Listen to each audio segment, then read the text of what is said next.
నిన్నగాక మొన్న జరిగిన పహల్గాం నేపథ్యంలో ఇండియా పాకిస్తాన్ యుద్ధం జరిగిన తర్వాత ప్రధానమంత్రి ఎట్లా ఉండాలంటే ఇందిరమ్మ లాగా ఉండాలి, నిటారుగా నిలబడి దేశాన్ని రక్షించాలి.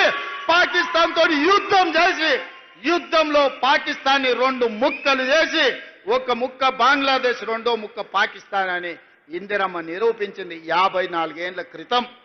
అలాంటి పౌరుషం కలిగిన నాయకురాలు ఈ దేశానికి ప్రధానమంత్రిగా ఉంటే 50 ఏళ్ల తర్వాత ఈరోజు మీరు ఆలోచన చేయండి.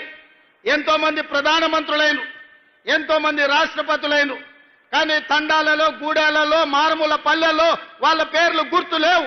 కానీ ఏ గూడెంలో ఏ ఆదివాసి దగ్గరికి వెళ్ళి వాళ్ళని తలుపు తట్టండి, వాళ్ళ గుండెలోకి తొంగి చూడండి, వాళ్ళ గుండెల్లో ఇందిరమ్మ ఉన్నదా లేదా.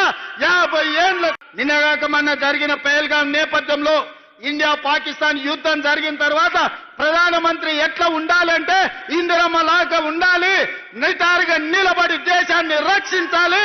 పాకిస్తాన్ తోటి యుద్ధం చేసి యుద్ధంలో పాకిస్తాన్ని రెండు ముక్కలు చేసి ఒక ముక్క బంగ్లాదేశ్, రెండో ముక్క పాకిస్తాన్ అని ఇందిరమ్మ నిరూపించింది 54 ఏళ్ల క్రితం.